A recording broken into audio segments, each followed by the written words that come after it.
Hello guys, welcome to my new episode, Chocolate Lovers. Welcome back to our kitchen, where today we're diving into the delightful world of chocolate cake.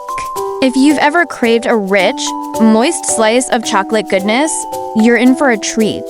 We'll start with the star of the show, cocoa powder. This magical ingredient is what gives our cake that deep, chocolatey flavor.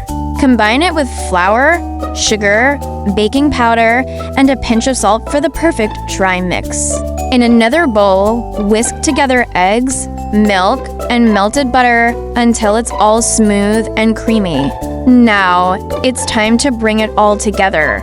Gradually add the dry ingredients to the wet mixture, stirring gently until just combined. Pour the batter into a greased cake pan and bake at 350 F for about 30 minutes. Once it's cooled, you can frost it with your favorite chocolate icing or enjoy it plain. Trust me, every bite will be pure bliss. Thanks for joining me today. Don't forget to like and subscribe for more delicious recipes.